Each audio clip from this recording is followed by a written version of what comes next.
ওলামায়ে কেরাম তো বয়ান করছেন, আর তো বয়ানের অপেক্ষা রাখে না। আমরা তো সবাই বয়ান কম বেশি জানি। কে না জানে 5 ওয়াক্ত নামাজ পড়া ফরজ? কি সবাই জানে না? কি আপনারা কি জানেন না? 5 ওয়াক্ত নামাজ পড়া কি ফরজ? আরো জোরে কোন ফরজ? কোন ছোট ফরজ? দুর্বল ফরজ নাকি ফরজে আইন? পড়তেই আরো জোরে পড়তেই কোন অজুহাত চলবে না, কোন অজুহাত চলবে না, কোন উজুর আপত্তি চলবে না। একদল মানুষকে আমাদের মাঠে বলবে, আল্লাহ আমাকে 10টা 12টা সন্তান দিছিলাম, এইগুলার চলতে ফিরতে খাইয়া লইয়া কাম কাজ করতে করতে জীবন শেষ, আমি নামাজ পড়বার টাইমই বেশি না।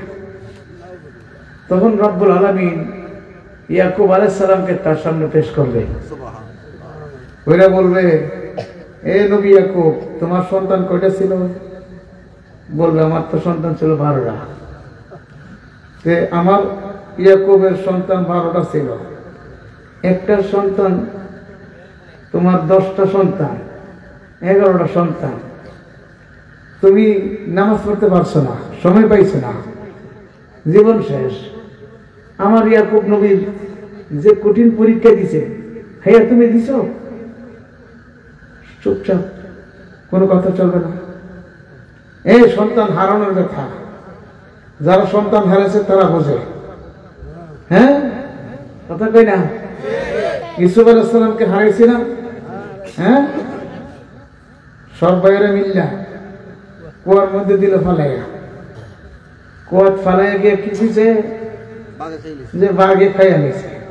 বাঘ একটা দইরা এটা মাইরা এই বাঘের রক্ত গায়ে লাগাইয়া জামার মধ্যে লাগাইয়া নিয়ে দিছে। এই যে দেখেন জামা, বাঘে খাইয়া ফেলাইছে, জামার মধ্যে রক্ত আছে। নাউজুবিল্লাহ, কাল আরো জোরে কন, সবাই জোরে। ইউসুফ আলাইহিস সালাম ছেলের সঙ্গে কাঁদতে কাঁদতে অন্ধ হয়ে গেছে। কি হয়ে গেছে? হে নাফরমান, তোমার সন্তানের সঙ্গে কাঁদতে কাঁদতে অন্ধ হয়েছ না? তাহলে তুমি চিন্তা করো, আজকে যে তুমি আমার কাছে একটা অজুহাত দিছ, সন্তান আদি বেশি হওয়ার কারণে নামাজ কালাম পড়তে পারো না, দিনের উপর চলতে পারো না। তার মানে তোমার নিজের বিচার নিজে করো। এই অজুহাত আজকে কাজে লাগবে না। সবাই বলবে বাটপাটি, বলবে আমার পক্ষে এই অজুহাত কাজে লাগানো সম্ভব না। কি কথা কয় না? ঠিক না বিধি? একদল মানুষ বলবে, মালিক এমন বড় রোগ দিছিলাম যে রোগের কারণে কষ্ট করতে করতে আর তোমার নাম লইবার সময় পাইছি না, নামাজ পড়ার সুযোগ পাই নাই। এই কষ্টের মধ্যে, এর অসুস্থতার মধ্যে কিভাবে তোমার ইবাদত করি? এখন ওই চালাক অসুস্থতার ভান ধরছে, তার সামনে পেশ করবে আইয়ুব আলাইহিস সালামকে। এই ডাকতে বলবে, আইয়ুব আলাইহিস সালাম বড় রোগী ছিল না? তুমি বড় রোগী ছিল? কোনো আইয়ুব নাকি সমস্ত শরীর কিরায় পইরা পরিচয় করলে সব শেষ, মাত্র জিব্বাটা বাদে। কি বাদে? আরো জোরে, জিব্বা। একটা পোকা পড়ে গেছিল, এই পোকাটা তুললে নিজের হাতে দিয়ে বলে, তুই খাইবি কই? কই বলে কই যাইবে? খাইবি কই? নে, আমার শরীরের রক্ত গোস্ত তোর রিজিক মাওলা বানাই দিছে, খাওয়া। এই না পারবা, রোগের ওসিলা দিয়ে আমার কাছে পার পাইতে পারবা? সেদিন পার পাবে না। কথা ঠিক না বিধি? এ যুবকেরা ভালো করে বুঝছেন, বোঝার জন্য কিন্তু মাহফিল। বুঝবে কারা? আমার শাইখ ও মুর্শিদ বলতেন, যারা মানুষ তারা বুঝবে। কি কথা ঠিক না বিধি? আর যারা মানুষ রূপী জানোয়ার, ওরা কোনোদিন বুঝবে না। আবু জেহেল বুঝছে? আরো জোরে। এত বোঝান বোঝাইলো, আবু জেহেল কিন্তু বুঝে নাই। কি কথা ঠিক নেই? আবু জেহেলকে দেখতে যেমন ছিল, আল্লাহর হাবিব সাল্লাল্লাহু আলাইহি ওয়াসাল্লামের হাত মোবারক কিন্তু তেমন ছিল। ঠিক নেই? গর্ব সুরত আদমে ইউনুসা বলে, বুজাহালে আহমদে ইউনুসা বলে। আবু জাহেলের হাত ছিল দুইটা, আল্লাহর হাবিবের হাত মোবারক ছিল দুইটা। আবু জাহেলের পা ছিল দুইটা, আল্লাহর হাবিবের পা মোবারক ছিল দুইটা। আবু জাহেলের চক্ষু ছিল দুইটা, আল্লাহর হাবিবের চক্ষু মোবারক ছিল দুইটা। দেখার মধ্যে কিন্তু একই রকম, কোনো পরিবর্তন নাই। শুধুমাত্র পরিবর্তন হলো একজনের নাম শুনলে বলতে হয় সাল্লাল্লাহু আলাইহি ওয়াসাল্লাম, আরেকজনের নাম শুনলে বলে লানাতুল্লাহি আলাইহি। কথা ঠিক? একজন ছিল আল্লাহ রাব্বুল আলামিনের দোস্ত, আরেকজন ছিল আল্লাহ রাব্বুল আলামিনের দুশমন। কথা ঠিক না? হে বাজান, দেখার মধ্যে কিন্তু মানুষ নয়। হাত পা নাক মুখ চক্ষু দেখলে মানুষ মনে করা যাবে না। মানুষ এক ভিন্ন জিনিস, এক ভিন্ন চিজ।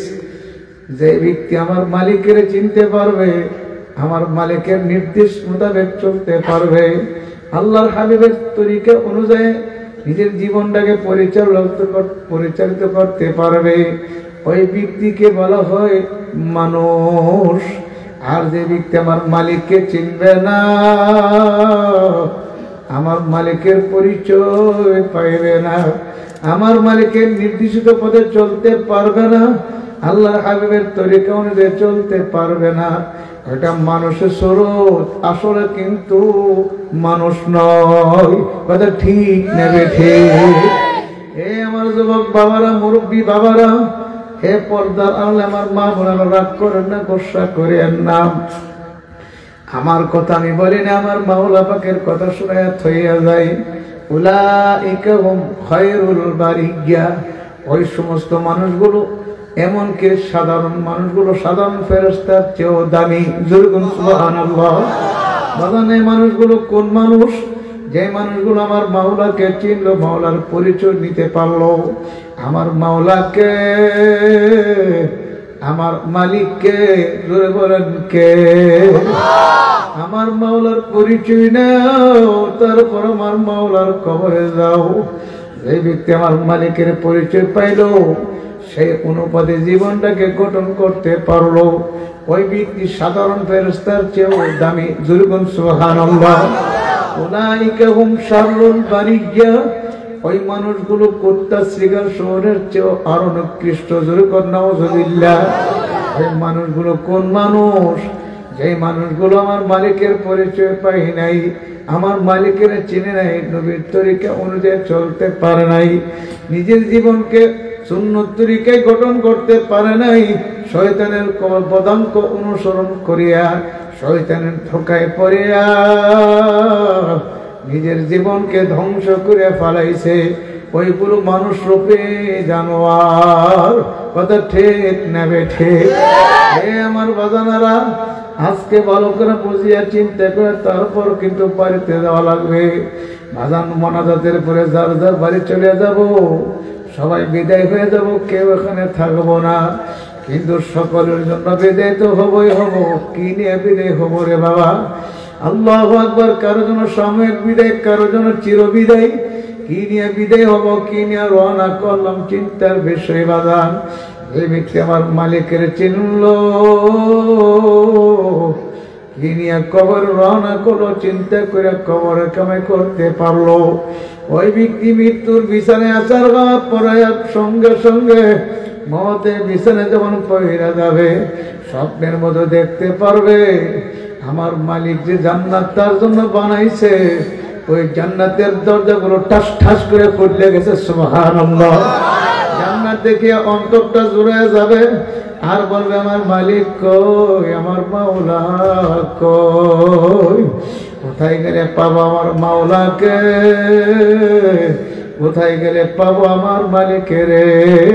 ফেরেশতারা নাজিল হয়ে বলবে, আল্লাহ তাখাফু ওয়া লা তাহজানু ওয়াবশিরু বিল জান্নাহ, তোমার কোনো ভয় নাই, তোমার কোনো চিন্তা নাই, তুমি যে মাওলার জান্নাত কামাই করছো, এই যে দেখো জান্নাত দেখা যায়, জান্নাত আঙ্গুলের ইশারা দিয়ে দেখা দেবে, দেখো চাইয়া জান্নাত দেখা যায়। আল্লাহ পাকের নেককার বান্দা বান্দি দেখতে পারবে জান্নাতের দরজাগুলো টাস ঠাস করে খুলে গেছে। সুবহানাল্লাহ। জান্নাত দেখিয়ে অন্তরটা জুড়ে যাবে, কলিজাটা ঠান্ডা হয়ে যাবে, আর বলবে আমার মালিক কই, কোথায় গেলে পাবো আমার মাওলাকে? ফেরেশতারা বলবে আয় আমার মাওলার সঙ্গে মিলাবার জন্য, আমরা তোমাকে নেওয়ার জন্য আসছি। আয় আয় আয় এ নেককার বান্দা বান্দির আয়। ডাক দেওয়ার সঙ্গে সঙ্গে কিতাবের মধ্যে লেখছে জান্নাতি মানুষগুলোর রূহগুলো এমন ভাবে বের হয়ে যাবে, আল্লাহ পাকের নেককার বান্দা বান্দি টেরও করতে পারবে না।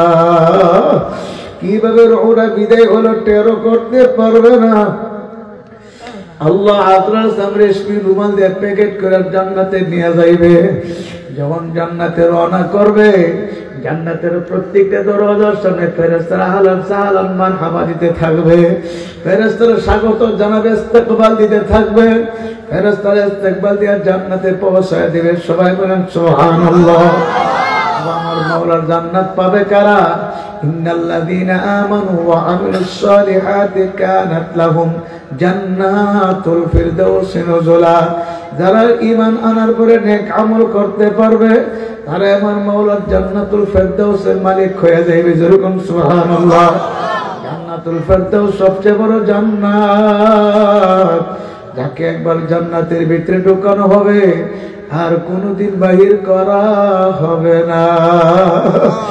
আমার মাওলার জান্নাতে তো সুন্দর জায়গা, জান্নাতে তো শান্তির জায়গা, তো নিয়ামতের জায়গা। সালামুন কাওলাম মির রাব্বির রহিম, রবের পক্ষ থেকে শান্তি আর শান্তি। অশান্তির কোনো কারণ হইতে পারে না। আর যদি খুদা না কষ্ট না ফরমানি করিয়া, সুদ খায়া, ঘুষ খায়া, হারাম খায়া, বেপরদা চলিয়া, জিনা ব্যভিচারী করিয়া, একদা না ফরমানি করিয়া, গুনাহ গাট্টি নিয়া যদি মওতের বিচার আসার খায়া পড়িয়া যাও, স্বপ্নের মধ্যে দেখতে পারবা হযরত ইসলামের মাথা আসমানের পাঁচ ছবিনে এক খাতমা শিকার খাতমা গ্রিবের তামাম দুনিয়া বড় বড় আজরাইলের দেখো, আজরাইলের চক্ষুগুলো বড় বড় নীল রঙের দিঘির মতো হয়ে যাবে, হাতে নখগুলো বড় বড় শাক কোদালের মতো হয়ে যাবে, মুখের দাঁতগুলো বড় বড় হয়ে যাবে। নাফরমান গুনাহগারের দিকে তাকাইয়া চক্ষুটা ঘোরাটি মারবে, নাফরমানের রূহটা থরথর থরথর করে কাঁপতে থাকবে। 360 মাকামের রূহটা দৌড়াদৌড়ি ছুটাছুটি করতে থাকবে। কোথাও গিয়ে পালাবার জায়গা পাবে না, কোথাও গিয়ে বাগুনের জায়গা পাইবে না। আমার মালিক ডাক দিয়ে বলবে আজরাইল, নাফরমানকে আমি কত দুধ কলা খাওয়াইছি, কত আঙ্গুর বেদানা নাশপাতি, কত ফল ফ্রুট খাওয়াইছে। আমার নাফরমানকে আমি কত নিয়ামত খাওয়াইছে, নাফরমানকে আমি কত নিয়ামত পড়াইছে, কত নিয়ামত ভোগ করতে দিছে। নাফরমান আমার নিয়ামত খাইয়া, আমার নিয়ামত ভোগ করে আমার নিয়ামতের শুকরিয়া আদায় করে নাই। আজরাইল, নাফরমান যে জাহান্নাম কামাই করছে, জাহান্নাম নাফরমানকে দেখায়া দাও। নাফরমানের চোখের সামনে যখন জাহান্নামের আগুন ধরিয়ে দিবে, নাফরমান গুনাহগার স্বপ্নের মতো দেখতে পারবে জাহান্নামের দরজাগুলো ঠাস ঠাস করে খুলিয়া গেছে, জাহান্নামের আগুন ধাও ধাও করে জ্বলতে আছে। জাহান্নামের আগুন দেখিয়া নাফরমানের চক্ষুটা উল্টাইয়া যাবে, নাফরমানের চক্ষুটা উল্টাইয়া যাবে, নাফরমানের কলিজাটা রুহটা থরথর করে কাঁপতে থাকবে। কোথাও গিয়া পালাবার জায়গা, ভাগনের জায়গা পাইবে না। কলিজার কিরের একটা ছোট্ট ছিদ্র আছে, এর ভিতরে পালাবার চেষ্টা করবে। আমার মালিক বলবে আজরাইল, নাফরমানকে ধর ধর। আমার নিয়ামত খাইলা রইলা ভোগ করলো। আমি মালিক ফজরের সময় ডাকলাম না ফরমানকে পাইলাম না। আমি মালিক জোহরের সময় ডাকলাম না ফরমানকে পাইলাম না। আমি মালিক আসরের সময় ডাকলাম না ফরমানকে পাইলাম না। আমি মালিক মাগরিবে ডাকলাম না ফরমানকে পাইলাম না। আমি এশা ডাকলাম না ফরমানকে নামাজের মধ্যে পাইলাম না। ওরে আজরাইল, এখন আর নাফরমানের থাকার আর অধিকার নাই। এখন ধরিয়ালো, হুকুম করে সঙ্গে সঙ্গে রোহর ভিতরে এমন ভাবে খপ করিয়া থাবা মারবে, এমন জোরে টান মারবে, কলিজার নারী বুড়ি ঠাস ঠাস করে সিরিয়া বালাবে। সহ্য করার ক্ষমতা কোন মানুষের নাই। হে আমার মুরব্বী বাবারা, যুবক ভাইরা, পর্দার আড়ালের মা বোনেরা, আমি চরমন আল্লাহর কুতুবের পক্ষ থেকে একটা রাখা আপনাদের কাছে চলে আসে, পায়ের নিচে হাত থেকে বলিয়া থইয়া যায়। এখনো সমাজে ফেরেন ফেরেন, আমার মালিকের দরবারে ফেরেন, খাত ভাবে তওবা করে চোখের পানি ছাড়েন আর কান্দেন। আমার মালিক তো বান্দাবান্দির কান্না বড় পছন্দ করে, সুবহানাল্লাহ। আমার মালিক তো বান্দাবান্দি দিয়ে তাকে রয়েছে, চাইয়া রয়েছে। বান্দাবান্দির কান্না আসলে কান্নার জন্য মুখটা বাঁকা করিয়া রাখছে, চোখের পানি আসলে একটু চেষ্টা করে টিপ টিপ করে চার কান্নার চেষ্টা করে। আল্লাহর হাবিব বলে, মান বাকা মিন খাশিয়াতিল্লাহি হারামাল্লাহু তিলকাল আইনা আলান নার। মাওলার ভয়ে, জাহান্নামের ভয়ে যে চক্ষুটা কাঁদবে, এ চোখের জন্য জাহান্নামের আগুন হারাম হইয়া যাইবে। আরে চোখের পানি আসতে চাই না, দিলটা পাথর বড় শক্ত হয়ে গেছে। এ শক্ত পাথুরিয়া দিল নরম করার জন্য আমার মাওলার ইস্তিগফারের আমল করা লাগবে, আর বেশি বেশি আমার মাওলার জিকির করা লাগবে। যারা আমার মাওলার জিকির করতে পারছে তারা তো দুনিয়ার মধ্যে বাদশা হয়ে গেছে। যেরকম সুবহানাল্লাহ।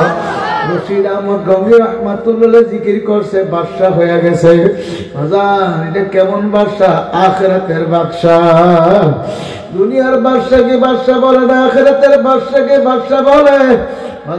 দুনিয়ার বাদশাহ বাদশাহ ইব্রাহিম বিন আদম রাহমাতুল্লাহ আলাইহি দুনিয়ার বাদশা সারিয়া আখিরাতের বাদশাহ লইল। যেরকম সুবহানাল্লাহ। দুনিয়ার বড় বাদশা ছিল আল্লাহ, বড়কের বাদশাহ। এত বড় রাষ্ট্রটা বলো বাংলাদেশের মতো না রে বাবা, এই বাংলাদেশের মতো নয়। বাংলাদেশের মতো 10-200 রাষ্ট্রের সমান একটা রাষ্ট্র বাবা। ওই রাষ্ট্র আল্লাহু আকবার। ওই রাষ্ট্রের বড় বাদশা ছিল ইব্রাহিম বিন আদম রাহমাতুল্লাহ আলাইহি। ইব্রাহিম বিন আদম রাহমাতুল্লাহ আলাইহি একটু নসিহত শুনলো, দুনিয়ার বাদশাহীকে লাথি মেরে ফালাইয়া আখিরাতের বাদশাহী গ্রহণ করলো। রাস্তার বালা রাত্রে হাটে হাটে যায় আর কান্দে, গুনগুন করে কান্দে, আর বলে, মালিক গো, তোমাকে বুঝি আমি পাইলাম না।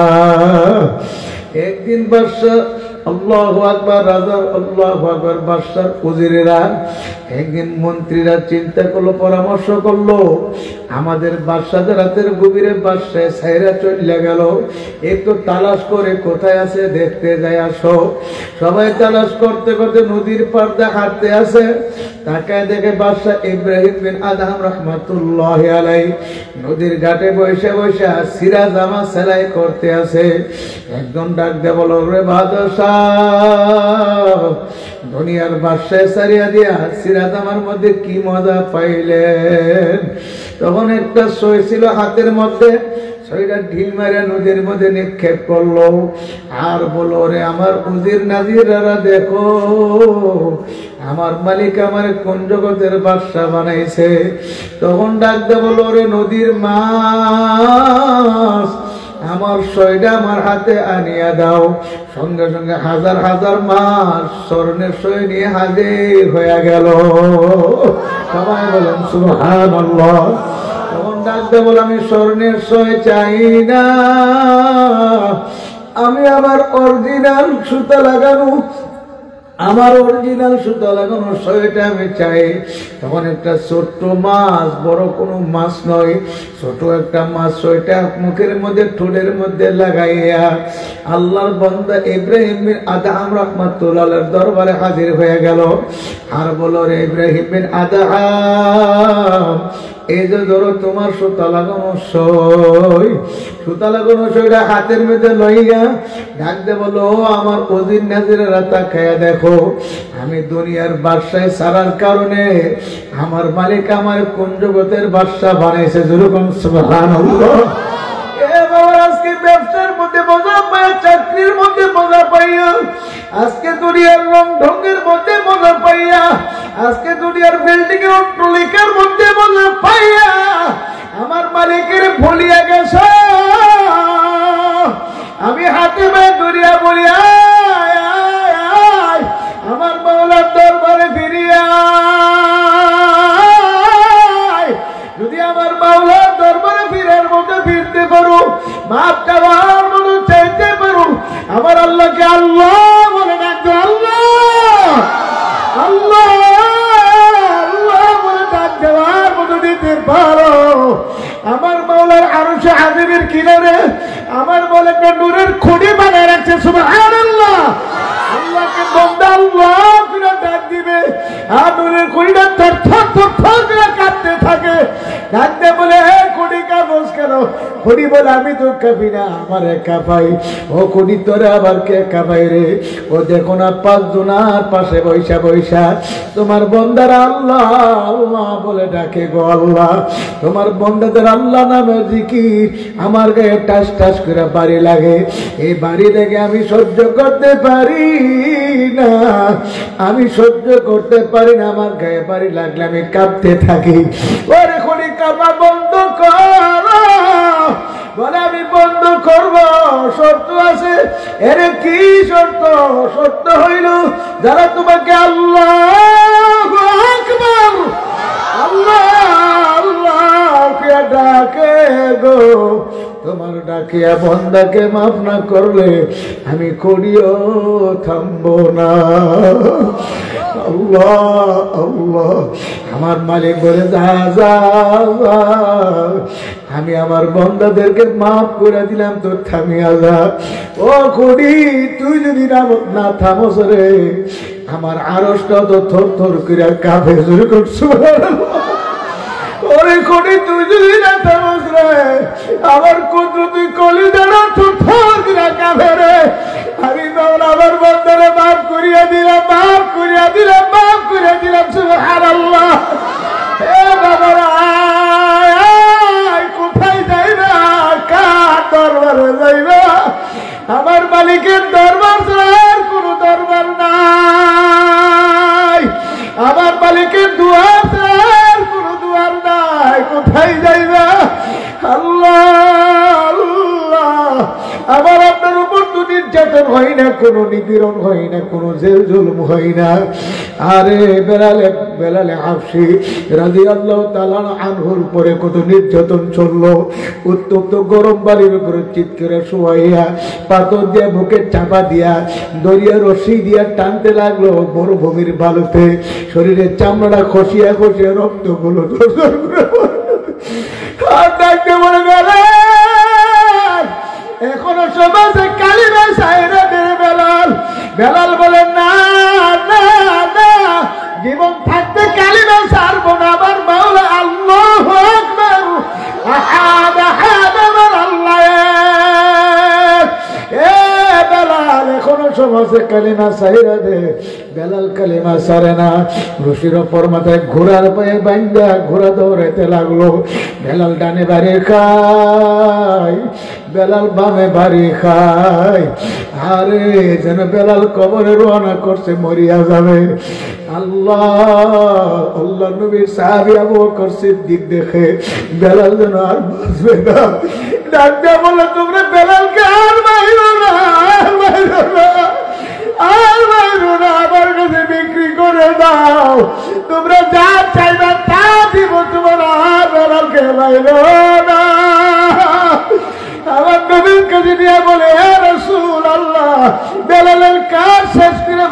বেলালের সর্বনাশ করে ফেলাইছে। ইয়া রাসূলুল্লাহ, বেলাল কালিমা পড়ার কারণে এত মার মারছে গো। আমার নবী বুকে জড়ায় বলে, বেলাল, ওরে বেলাল, কালিমার জন্য তো মার খাইছো রে বেলাল, কোনো চিন্তা করিও না রে বেলাল। আমার মালিক তো সব তাকায় তাকায় দেখছে। আমার আল্লাহ ডাকতে বলে, বেলাল রে, চাবি কাটি আমি মাওলার হাতে। তুই আমার জন্য, আমার কালিমার জন্য নির্যাতন ভোগ করছো রে বেলাল। আমি আল্লাহ তোরে তো সম্মান দেব, আমার নবীর মসজিদের মুয়াজ্জিন বানিয়ে দিব। জোরে কোন সুবহানাল্লাহ। নবীজি মেরাজে গেল, জান্নাতের ভিতরে হাঁটে। আল্লাহর পয়গম্বর শুনে, কে যেন নবীর সঙ্গে জান্নাতের ভিতরে হাঁটে? ও জিবরাইল, কে আমার সঙ্গে হাঁটে? জিবরাইল বলে, আপনার বেলাল আপনার সঙ্গে হাঁটে। ও জিবরাইল, বেলাল তো আমার সঙ্গে মেরাজে আসে নাই। কই ইয়া রাসূলুল্লাহ, বেলাল জমিনের মধ্যে হাঁটে, এ হাঁটার আওয়াজটা আমার আল্লাহ আপনার কানে জান্নাতের মধ্যে পৌঁছায়া দেয়। লা ইলাহা ইল্লাল্লাহ, লা ইলাহা ইল্লাল্লাহ, লা ইলাহা ইল্লাল্লাহ, লা ইলাহা ইল্লাল্লাহ, লা ইলাহা ইল্লাল্লাহ, লা ইলাহা ইল্লাল্লাহ।